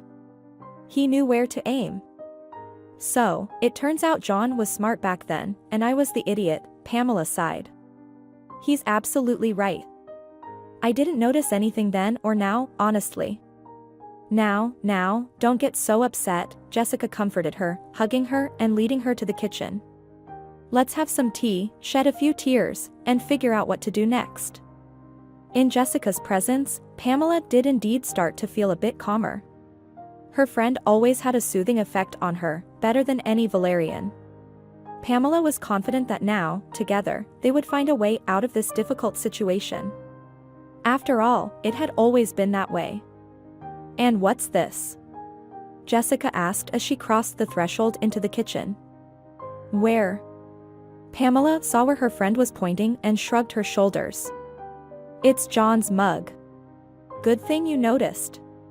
I should put it in the suitcase too, Pamela said. No suitcases, protested Jessica. Only the trash. You might as well say you're going to lay down a red carpet for him and hire an orchestra. He's not that big of a deal, he'll manage. They were sitting at the table, slowly sipping their tea. Jessica gazed out of the window thoughtfully for a while, then spoke up. You need to take care of yourself. What do you mean? Pamela didn't understand. Do you think I've let myself go? Jessica said, implying something. Just a tiny bit. Her friend tactfully remarked. John's used to you always being there. You can't escape that. Let him know what a gem he's lost, and let him kick himself. I really couldn't care less about his regrets, Pamela muttered. It won't change anything about our family life anyway. We'll see about that. Her friend declared defiantly. Maybe you'll find someone else, even better. And let John squirm with his old hag. How do you know she's an old hag? Pamela was surprised. Who else would she be? Is a young girl going to pay her lover for a date? He'll find a young one easily. She's probably some nasty woman with a bad character who couldn't find love and decided to buy it with money. But we'll show them. Let's go. Where to? Pamela asked cautiously. To the hair salon, Jessica winked. They'll turn you into a beauty in no time. The stylist there is an old acquaintance of mine. I know what I'm talking about. Speaking of money for which someone will be biting their elbows, Pamela said as she put on her jacket. I'll have to save money too now. Who knows how much John will pay for Patrick? I guess salons are the least of my concerns. Dressing and feeding my son is what matters now. Today, I'm paying for everything, Jessica reassured her, in honor of our meeting. We haven't seen each other in a long time, after all. Pamela stubbornly shook her head. No, Jessica. That's not right. I don't want to owe you. If it bothers you so much, you can pay me back when you get married again, her friend said. Celebrate your wedding in an expensive restaurant and make me your witness. Deal? So, never. Pamela concluded. You know, Jessica, you should try gambling in a casino. I've never seen anyone take risks like you. In the beauty salon, Jessica deliberately hid the price list from her, not allowing Pamela to know any details about what awaited her, and there was a lot in store. The hairstylist chose a new hairstyle for the young woman and even suggested changing her hair color. Pamela was pleased with her new look, or rather, she simply didn't recognize herself in the mirror and was speechless for a while. Thank you, Jessica. She whispered when they left the beauty salon. I never thought I could look like this. I bet your fiancé will be surprised too, Jessica winked. Tell me later how your meeting goes. Whatever her friend was expecting, when John returned home from work, he didn't say anything special about her new look. Or rather, he didn't say anything at all. He just froze in the hallway for a moment, as if he thought he had entered the wrong apartment. Here are your things, Pamela said, nodding towards the stuffed suitcase. Everything is in place. Your Italian suit didn't disappear. John nodded and, without taking his eyes off her, rolled the suitcase to the door. I'll transfer money for you and Patrick on the 12th of each month, he said, heading towards the stairwell. Choke on them, Pamela almost answered, but she managed to hold herself back. She had to be reasonable. What did her pride mean compared to her son's well-being? That night, Pamela cried for a long time. The magic inspired by the art of the hairdresser was dispelled. Neither appearance nor money mattered anymore. What did all of that mean in comparison to the grief that was gnawing at Pamela's soul? The next day, her colleagues didn't notice any teary eyes or swollen eyelids on her. They all admired her hairstyle, marveled at it, and asked for the stylist's address. Pamela mentally thanked her friend. She turned out to be incredibly insightful, knowing what kind of camouflage to choose. Although all of this was unimportant, Pamela's mind was preoccupied with something else. She had to figure out where to get money for her son. John could promise anything, but she couldn't trust him anymore. Whoever lied about one thing could lie about something else. Pamela had to rely only on herself. After lunch, taking a deep breath and crossing herself, she headed to the director's office. Pamela had always been afraid of Mr. Ronald, the man with the unflappable face and stern voice, but now she had decided to overcome herself. "You're doing all this for your son," Pamela told herself. "So stop being timid." "Mr. Ronald, may I come in?" she asked, knocking on the door. "Pamela?" the man inquired without looking away from the monitors. Come in, come in. Did you bring the report?" "No." Pamela was flustered. "But it's almost ready. I'll bring it in about an hour." "Mr. Ronald, I wanted to talk to you about something else." "What about?" the director asked. "I wanted to ask you about part-time work. Maybe some overtime. I really need money right now."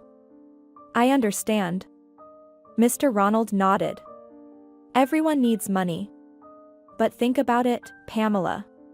What kind of overtime work can a manager do? You deal with contracts and go home. What else can I offer you? Posting ads or cleaning the office floors?" "I understand, Mr. Ronald," Pamela said. "I'm sorry for bothering you." She left the office and stood against the wall for a while. The director was right. She couldn't find any extra work in the office. Perhaps she could take away the job of the cleaning lady, but elsewhere.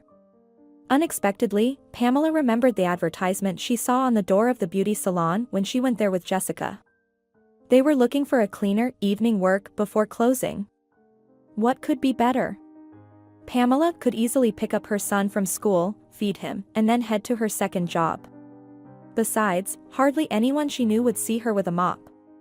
She'd be working late, at a time when all normal people come home and spend time with their children, not wandering around the city in search of adventures. The hairdresser who styled Pamela's hair recognized her as soon as she entered the salon. "Decided to get another procedure done?" she asked. "Or change your hairstyle? Is there something you don't like?" No. Everything's fine," Pamela reassured her. "I came because of your advertisement. You're still looking for a cleaner, right?" The hairdresser looked at her in surprise. "Yes, but are you looking to join us?" Pamela nodded and said the phrase that had become familiar. "I need some part-time work, and I chose you." Pamela understood that this probably looked strange. At her age, with a higher education, going to clean floors, and with her appearance, as Jessica kept reminding her, it was unexpected. However, she had no choice. Pamela stood firm for her son's sake and had no intention of giving up. Yet, she couldn't have foreseen how challenging it would be. After her day job, Pamela would pick up Patrick from school, prepare dinner, and then rush to the beauty salon. There, she tirelessly scrubbed the floors, and since the weather was slushy, there was always plenty of work. Pamela returned home barely moving her feet from exhaustion. She had just enough energy to check Patrick's homework before collapsing into bed. Sometimes, she even skipped dinner. One Sunday, Jessica invited her for a get-together. "Let's go to a cafe, take a walk," she suggested. "Just like in our youth." "You know, Jessica, I don't feel like it," Pamela replied with embarrassment. I'd rather stay home and watch TV, just to rest a bit. Again with the same old excuses? Jessica asked with offense. Last weekend was the same. TV, TV, TV. Do you think you're 90 years old? But I really am tired, Pamela repeated. Let's do it some other time, okay? No, not okay. I'm coming over now, Jessica firmly declared. Wait for me and don't even think about locking yourself in. If I have to, I'll break down the door. I just want to drag you out into the world. Jessica kept her threat and rushed over. Fortunately, she didn't need to break anything. Pamela opened the door. She knew that with Jessica, she could expect anything. You know, you weren't like this in your youth, Pamela said reproachfully. Where's the old sensible Jessica? It's precisely because of that attitude that I missed my first love and almost lost my dream job, Jessica replied. Since then, I've realized that in life, you need to stand up for yourself. And that's what I'm going to teach you. What's this story about cleaning floors? Do you not have anything to live on? I'm doing it for Patrick, Pamela said. I can't count on John anymore. I need to be prepared for anything. There might not be hope, but there's the law. Jessica retorted. Let's file for child support, and he'll have to pay up. By the way, how about this month? Did he pay you as promised? He did, Pamela sadly replied. He even paid more than I expected. I guess John's new lady love is taking care of him financially. But the problem is, I can't rely on him. Understand? If John stops paying, then what? I don't even have any savings, and what if Patrick gets sick? The friends fell into a melancholic silence. Then, Pamela sighed. And the worst part is, I don't know how to explain to my son where John went. He's not a little child anymore. Endless business trips and faraway travels won't cut it as excuses. Tell him the truth. Jessica said firmly. That his father fell in love with another woman and now lives somewhere else. Did John even visit Patrick at all? Not once, Pamela shook her head. He's probably busy settling into his new love nest. He doesn't care about us now. And the worst part is that it's not just about having to save money, Jessica concluded. While you're running around everywhere chasing after money, Patrick is left without supervision. Who knows where this forced orphanhood might lead him? Those words scared Pamela that day, but she tried to brush them aside, not letting new fears fill her mind. Her Patrick was a good, obedient boy. What could happen to him? She didn't listen to her friends' warnings and continued juggling between two jobs, torn between reports and a mop. John rarely made himself known, but he consistently sent money. Over time, Patrick even stopped asking about his father. It seemed he had accepted his new life. And so it would have continued if a new calamity hadn't befallen Pamela. Or rather, it was brought to her by Patrick from school.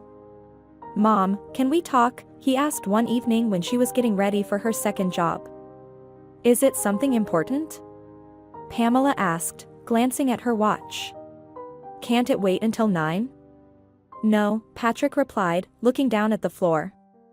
I'm afraid that Ms. Brenda will call you. It's better if I tell you myself. Ms. Brenda? Pamela pondered. Who's that? Your homeroom teacher is Ms. Gina. Ms. Brenda is the school principal, Patrick patiently explained. Mom, did you forget?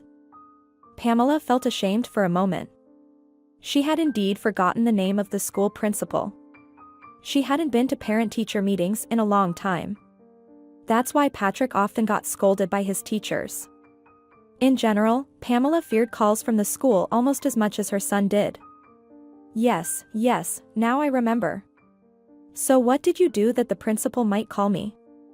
Oh my God, Patrick, don't keep me waiting. You've already scared me enough. I almost broke her car, Patrick said even quieter. What? Pamela exclaimed. With a ball, but Angela taught me. So I'm not to blame.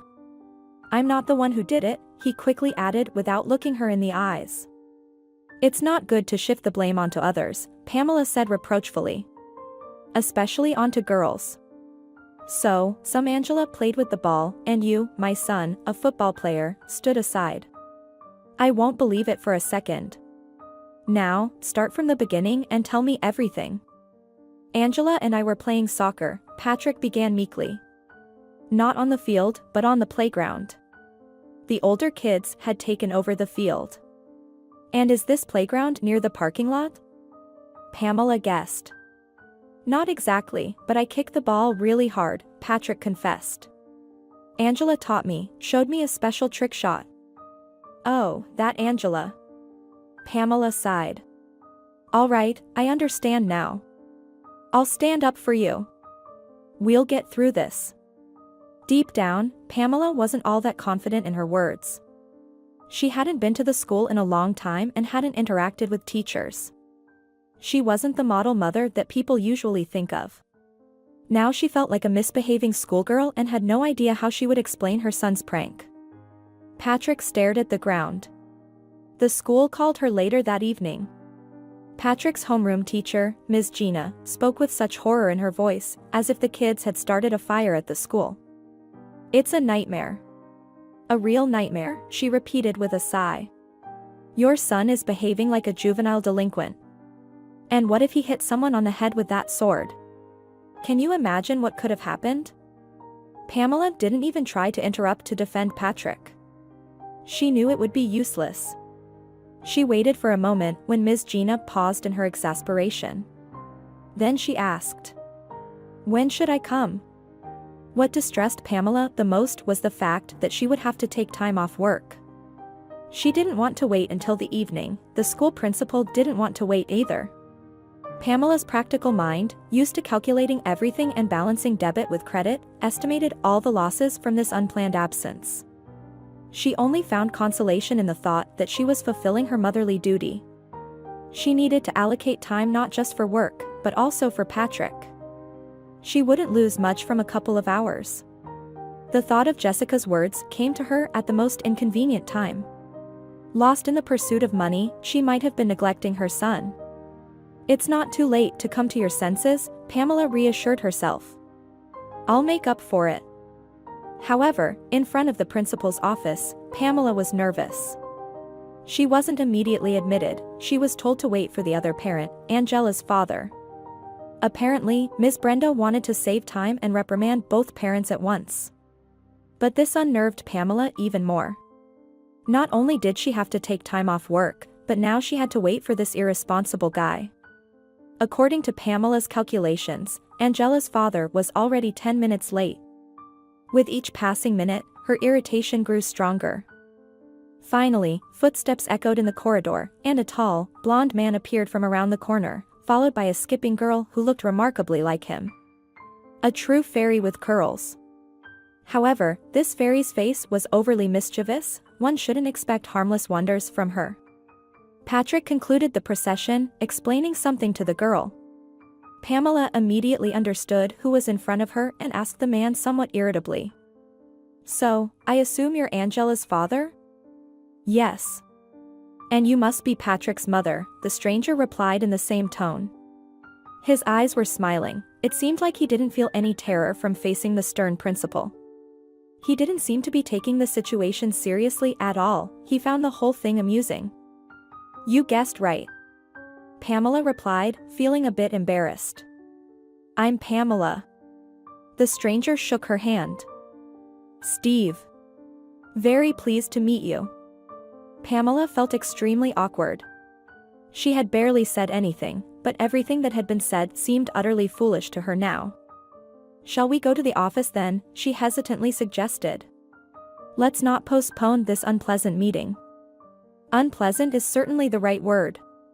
Steve laughed. I haven't had meetings like this in a long time, and now my daughter got me into this mess. The girl frowned. On the contrary, Patrick chuckled and immediately received a light smack from his friend. It seemed their relationship was perfect, as the boy didn't retaliate.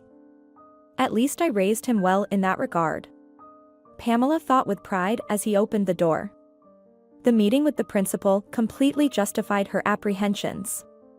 Ms. Brenda scolded them for a good half hour. More like scolded the parents than the children who sat beside them.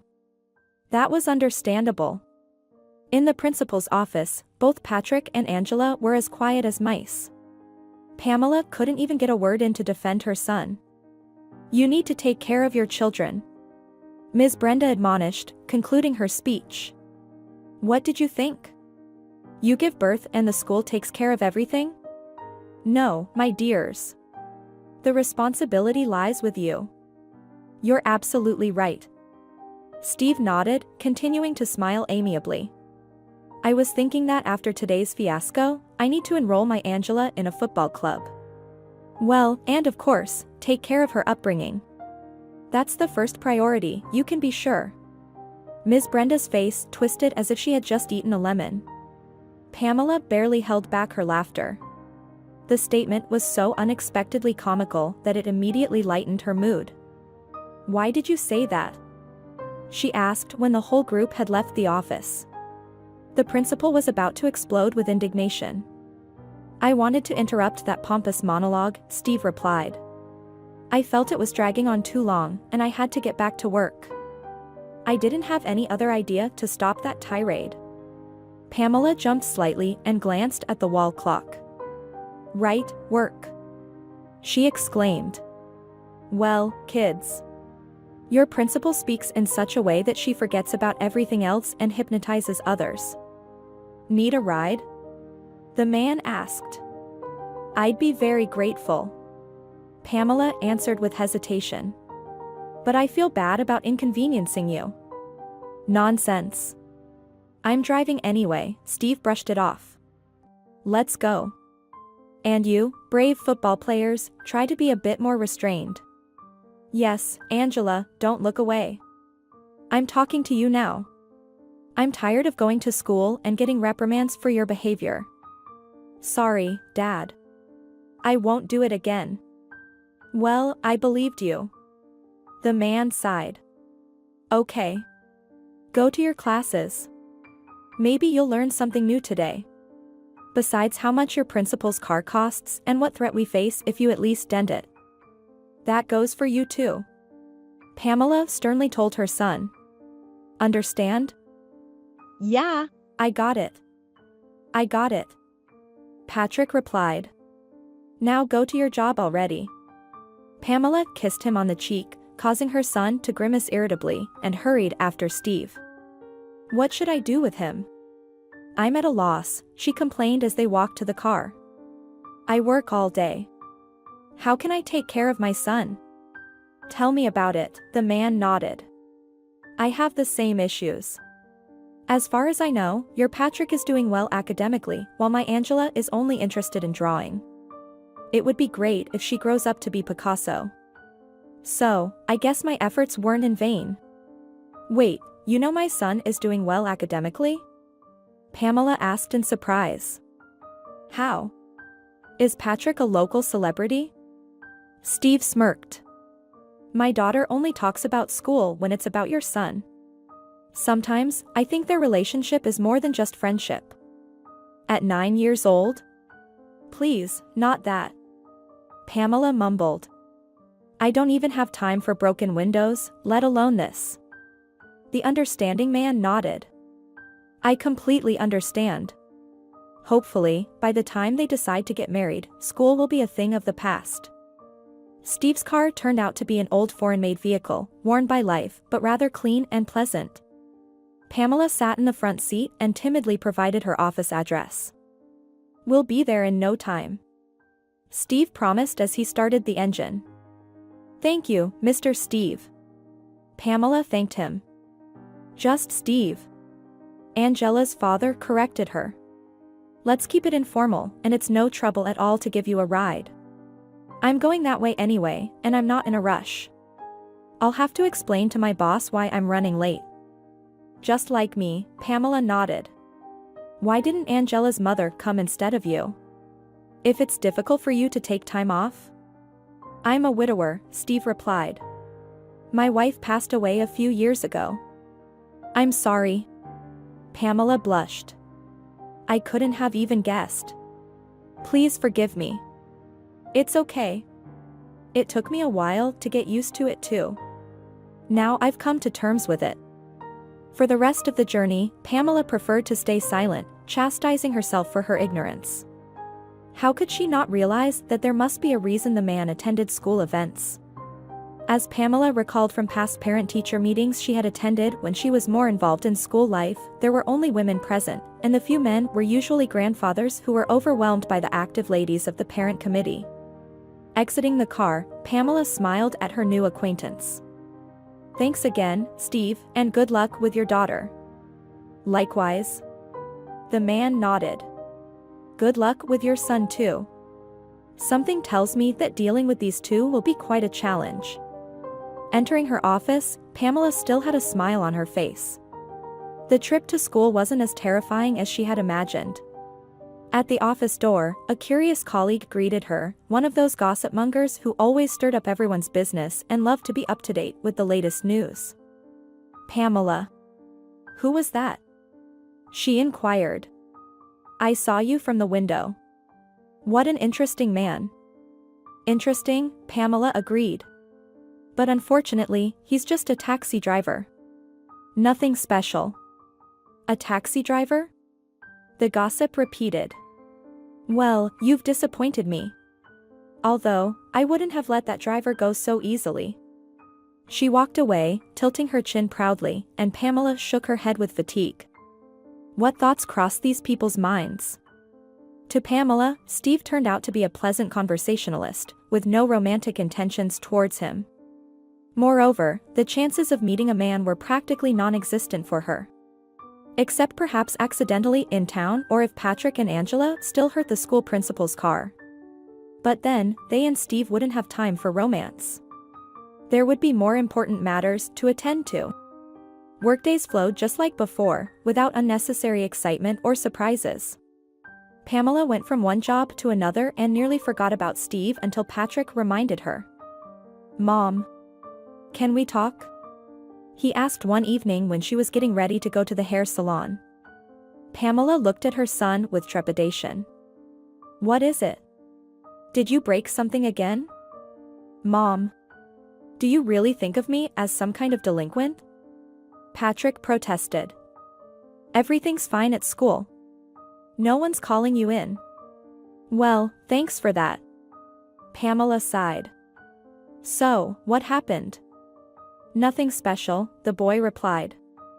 It's just that Angela's dad is going out of town for the weekend, and Angela will be home alone. Can she come over to spend the night? Angela's really scared of being alone in the dark. Of course, she can. Pamela said, unsure. But maybe we should ask Steve for permission first, right? Apparently, Patrick relayed her words to his friend because Pamela's phone rang at 10 o'clock. She had already returned from work, feeling completely drained, and was getting ready to sleep. Her conversation with her son during her hair salon shift had slipped her mind. Hello? Pamela answered sleepily. Hello? Is this Pamela? Patrick's mom? She immediately recognized Steve's voice. Probably because over the past few weeks, Pamela had only interacted with men who were colleagues, including her boss. Yes, it's me. Good evening, Steve. I apologize for calling you so late. I just got back from work, and my daughter asked me to give you a call. She said your son invited her over for a sleepover. Yes, of course. Pamela responded, recalling the recent conversation. Patrick said you're leaving for the weekend, and Angela will be home alone. So, I thought it might be a good idea to invite her over. Well, it was actually my son's idea, and I agreed. Indeed, I'm leaving on Saturday, Steve admitted. I got news of the business trip suddenly, just like a snowfall. Usually in such cases, I send my daughter to stay with her grandmother, but she's currently unwell. Angela and I thought it would be better for her to stay home alone. I'm afraid she'd just be a burden to her grandmother right now. Pamela imagined how she would have felt leaving Patrick alone and firmly stated. No, no. That's out of the question. Bring your daughter over. I have the weekend off, and I can handle 2 kids somehow. It'll be more fun together. So, it happened that on Saturday morning, Steve and Angela were in her apartment. Steve looked embarrassed, Angela cautious, and Patrick immediately dragged his friend into his room. "Let's go quickly," he exclaimed. "I'll show you my collection of toy cars." The girl obediently followed him while Steve and Pamela exchanged glances. "It seems our kids really are experiencing their first love," Pamela said with a smile. "I can't imagine what else could be interesting to a girl at this age. My Angela has always liked what typical girls don't." Steve replied. "Remember the soccer incident?" "Exactly," Pamela chuckled. "Well then, I'm relieved. It's too early to talk about weddings. My son simply brought home a buddy." She paused for a moment and then Steve spoke up. "I still feel bad that I'm dumping my problems on you like this. It doesn't seem very manly. Is a child really a problem? Don't talk nonsense. Everything's fine. I'll bake a pie, and the 3 of us will have a great time. You'll envy us in your hotel. Just wait and see." "Thank you so much," Steve replied. "Tomorrow, I'll try to get back as early as possible. I'll step on the gas on the road." "But you don't need to rush," Pamela said. "Drive safely. It's better if you take your time a bit rather than getting into an accident." Steve left, and Pamela headed to her son's room. Patrick had already spread all his toys on the floor and was enthusiastically showing them to his friend. Angela was laughing, but when she saw Pamela, she immediately became serious. She looked at the hostess of the apartment like a frightened little animal. Pamela tried to talk to her as gently as possible, so as not to scare the child even more. "Did you have breakfast today, Angela?" she kindly asked. "Patrick and I were just about to sit down for a meal. Join us." "I've already eaten," the girl replied almost inaudibly. "Thank you." Patrick nudged her with his elbow. "All right, Angela. My mom makes these amazing pancakes. You'll love them. You have to try them," Patrick exclaimed. In the end, the girl found herself at the table with them. She sat there silently, not lifting her gaze from her plate, and was very quiet. Pamela couldn't believe that someone so modest could cause trouble at school. After breakfast, Patrick wanted to take his friend back to his room to show her some pictures, but Pamela stopped the kids. "What if we go to the park today?" she suggested. "The day is long, you can look at the pictures later in the evening, and the weather is so nice." Patrick's eyes immediately lit up. "To the park?" "To the mini racetrack," he asked excitedly. "We could go to the mini racetrack or some other rides," Pamela nodded. "Angela, what would you like?" The girl remained silent. Patrick answered for her. "She'll also take a turn at the wheel, and if she can't drive, I'll tell the whole class what a klutz our Angela is." Angrily, the girl glared at him. "You're the klutz. Let's see who outpaces whom." Pamela just smiled, listening to the children's banter. In the end, everything was turning out as she had planned. This day would stay in Pamela's memory for a long time. She hadn't had such a date in a while. The last time she had so much fun was before she got married. John was always tight-fisted when it came to entertainment. So, Patrick only got to go on these rides on special occasions, like birthdays or when Pamela wanted to cheer him up after a trip to the dentist. Those rides came at the cost of significant sacrifices for her, like giving up new shoes or not buying her favorite perfume. Now, Pamela was her own boss and had saved up a little during her time of freedom. For the first time in many years, she wasn't trying to save every penny and was having a blast. "How about the Ferris wheel?" she asked with excitement when the 3 of them, having hit 100 points each in the mini racetrack, gathered at the amusement park. "Angela, are you afraid of heights?" "I'm not afraid of anything," the girl replied indignantly. "Are you afraid? Are you afraid?" Patrick teased her. "Of the dark, mice, spiders, and probably heights too." "I'm not afraid of anything." Angela snapped back angrily and was the first one to head toward the amusement ride. You're the scaredy cat. Pamela looked reproachfully at her son. Can't you communicate politely? Why are you picking on her? She's your friend, after all. You can't tease Angela, Patrick laughed. You haven't seen her get angry yet. She fights like a boy. Pamela paid for the tickets, and all three of them got into the cabin. The problem started when they reached the third level. Angela looked down, squealed, turned pale, and closed her eyes tightly. Patrick smirked, clearly about to make a joke about it, but Pamela stopped him with an angry look.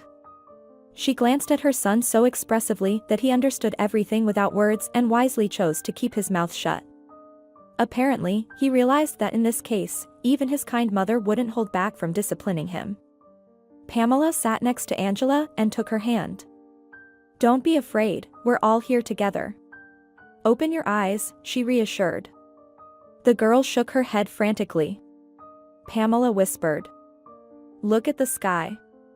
The sun is as far from here as it is from the ground. Nothing has changed. Angela hesitantly opened her eyes, looked up, smiled, and said. It's true.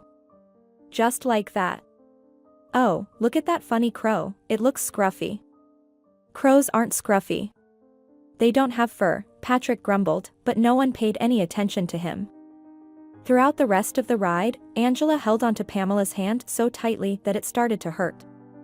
However, Pamela remained silent. Everything ended safely.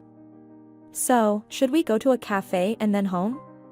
Pamela asked as soon as the cabin touched the ground. Angela, what do you prefer? Milkshakes or hot cocoa? Milkshake, the girl said modestly. She had changed completely. It seemed like a different Angela came down from the Ferris wheel than the one who had gone up. Why doesn't anyone ask me what I like? Patrick protested. Because I already know it by heart. Hot chocolate. Pamela answered. Patrick, don't be difficult. Be our knight. Sounds better, doesn't it? They returned home as true friends. The collection of toy cars was forgotten, and Angela spent the entire evening in the kitchen, helping Pamela with dinner and chattering like a magpie. She talked about her favorite school subjects, soccer, drawing, and in the end, she promised. I'll definitely draw your portrait. Would you like that? I won't say no, Pamela nodded. No one has ever drawn me before. So, I'm actually curious to see what comes out of it. Patrick was also bustling around and even deigned to peel some potatoes, which was an unprecedented activity for him. When Steve returned the next day, he was stunned to see such an idyllic scene. Pinch me, he muttered. What is this? Can it be that my Angela is frying potatoes? No, wait, can it be that my daughter is even standing by the stove? The girl smiled shyly and turned away, and Pamela said. I hope you won't scold me for feeding the kids unhealthy food. They really wanted it. Scold you? Heavens, no. Steve laughed. I'd gladly join you. Unless you kick me out. You see, Angela and I live on frozen dumplings and store-bought patties. We have no time to cook. Of course, join us. Pamela nodded. Angela, could you please get one more plate? This evening became a worthy conclusion to the weekend. Pamela felt like she had accidentally stepped into the family of her dreams. The very one she had imagined in her youth, before real life hit her. If she closed her eyes for a moment, like Angela on the Ferris wheel, she could imagine that her beloved husband and her children, a boy and a girl, were sitting next to her. Everyone was laughing, excitedly sharing news with each other. If only this evening could have gone on forever. When Steve and his daughter left, Pamela felt the same way as on January 1st. The holiday was over, and harsh weekdays had returned. It was already unclear whether what had happened was a dream or reality. Returning to reality was disheartening. Patrick returned to school, and she returned to her job with the gossiping ladies and her ever-present mop. The contrast with the past weekend was too stark. Pamela couldn't fathom how to continue living in this drabness. However, on a Saturday morning, a surprise awaited her. Steve called her with an upbeat voice and asked, Ready for an adventure? An adventure? What kind? Pamela asked, not comprehending in her drowsiness. Exciting ones, the man replied. There's a good play in the theater today, Pippi Longstocking, which is just about my daughter. Then, we'll have lunch at a fancy restaurant. At a restaurant? Pamela asked in horror. She hadn't been to such places in so long that she almost forgot what to wear and how to behave at a table. The pretentiousness scared her. I was kidding. What restaurant with our little rebels? Steve laughed. We'll drop by a pancake house or a burger joint.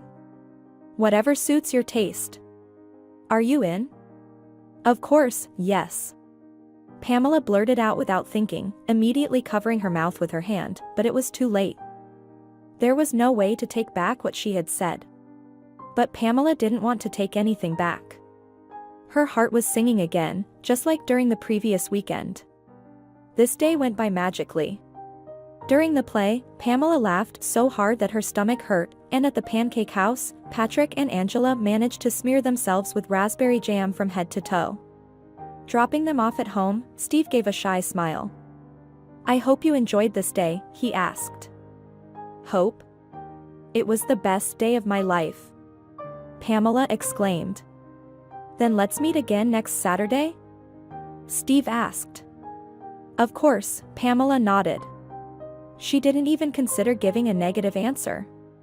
These outings had turned into a tradition. Every Saturday, and sometimes even on Sundays, Steve would pick them up and take the growing family to plays, trampoline centers, or out of town. Pamela didn't admit it to herself, but she truly began to consider Steve and Angela as her family. And how could it be otherwise when they all were so close to each other? Although Angela had distanced herself from the group lately, she would look at Pamela from the sidelines and sometimes refuse her favorite pastries at the cafe, saying she had a stomachache. And once she even declined to go out with everyone on a day off. Sorry. It just won't work today, Steve sadly said. Angela's acting up, crying. We'll stay home today. Why? Pamela asked, concerned. Maybe I'll talk to her. Try to find out what's wrong. Give her the phone. The woman didn't have to ask twice. It seemed Angela snatched the phone from her father, eager to express everything that was bothering her. Don't come to our place anymore, the girl yelled. And don't call. I don't want to talk to you. I already know what you want.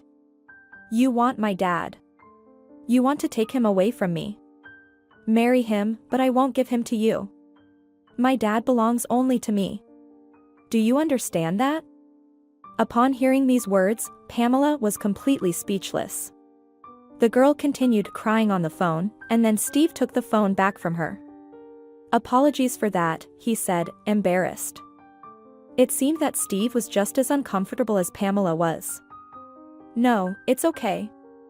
I understand everything, Pamela said softly. For a while, they remained silent, not knowing what else to say. Then Steve spoke up. I'll call you again when everything settles down, he said. Don't you dare. Don't call her, Dad. Angela screamed, and the call was abruptly cut off. I'll be waiting, Pamela said, her gaze fixed on the wall, her eyes vacant. All of this was in vain. No one was listening to her anymore. Patrick entered the room and asked. Mom, what's going on? Are we going to the circus today or not? The circus is cancelled today, Pamela replied. What? How come? The boy didn't understand.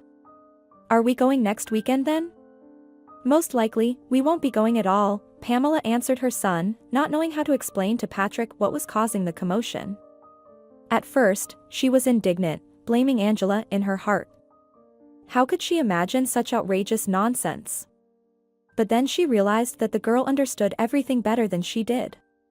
Pamela had indeed fallen in love with Steve, and she wanted them to be together. But was that a bad thing? On Monday, Patrick returned from school acting strange. He kicked off his shoes, flung his backpack in different directions, and threw his shoes to another corner. What happened? Pamela asked, surprised. Nothing, the boy muttered. Angela's just being stupid. And he didn't say anything more. But Pamela understood what they had talked about, and she was very embarrassed. Now her son was in the know too. Shameful, really. Steve never called. In the beginning, after the failed date, Pamela clung to her phone, jumping at every text message, but she soon resigned herself. She realized that the magic had ended, and nothing extraordinary would happen anymore. Just a bit of goodness here and there. Life seemed to mock her. It was time to come back down to earth.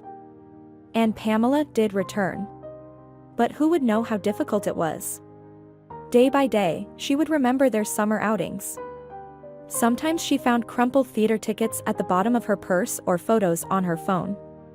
There was Steve, smiling. And there was Angela, her nose smeared with ice cream. And here she was with Patrick, both of them captured in a photo taken by Steve when they simultaneously took a bite of sweet cotton candy. It all felt like a dream. Pamela stopped waiting for his call and no longer flinched at silly messages when her phone did ring. But when a call did come through, the number on the screen was unfamiliar. Yet, the voice that spoke on the other end, Pamela could recognize it among 1,000. It was Angela. She was crying again, but this time for an entirely different reason. "Aunt Pamela, please come quickly," the girl pleaded. "Something's wrong with Dad." Pamela didn't need any convincing. She hailed a taxi and hurried to Angela's place. Of course, she brought Patrick along. Could he leave his mother behind? "Why are you crying?" he asked angrily when he entered the apartment with Pamela. "Weren't you the one who didn't want to have anything to do with us?" Angela paid no attention to his words, her pleading eyes fixed on Pamela. "Dad had an accident," she whispered. "He was driving from another city and crashed. Please help him." "Where is he now?" Pamela asked quickly. "In the hospital. Grandma has already gone there." Pamela went there with the kids. At the hospital's entrance, they met Steve's mother, who was nervously pacing the corridor. "Grandma." Angela rushed to her immediately. "Oh, dear, where did you come from?" The woman was startled and glanced at Pamela. "And who are you?" "These are our friends," the girl answered, and this time, no one, not even Patrick, argued with her. Their previous disagreements were forgotten. There were few details about the accident. In fact, no one really knew much. It seemed Steve's car had skidded on a wet road and crashed into a pole. Steve's condition was serious. Surgery was needed. They spent several hours in agonizing anticipation until a tired doctor informed them that the surgery had been successful. Steve's mother, Miss Angelina, let out a sigh of relief and turned to Pamela. "I don't know your name, but would you mind taking Angela home? It's already midnight, and the girl needs her rest." Angela began to protest, but Pamela calmed her down. "We'll be back here in the morning," she assured her. "Don't worry." And again, Angela didn't argue. It seemed she now trusted Pamela completely. Steve's recovery was slow, and Pamela could have sworn that a few more gray hairs had appeared on her head during this time. Angela temporarily stayed with them, but their shared home no longer resembled a perpetual celebration. They talked very little and eagerly awaited the day when Steve would be well enough to receive visitors. Pamela wasn't eager to attend these meetings, even though she desperately wanted to. However, Angela urged her into the hospital room one day. "Go, Aunt Pamela," she said, looking at the woman with shining eyes. "Dad is waiting for you." Pamela cautiously stepped over the threshold and gasped when she looked at Steve. He resembled a shadow of his former self. Thin, unshaven, yet a smile appeared on his face when he saw the guest. "So we finally meet," the man hoarsely said. Pamela gave a shy smile in return and nodded. Finally. Neither of the two could later recall exactly what they talked about. It seemed like they held hands and looked at each other. Words weren't necessary anymore. It was in that moment that Pamela felt her feelings for John had finally died. She silently thanked her ex for disappearing from her life and making space for true love. Meanwhile, John's life wasn't as joyful.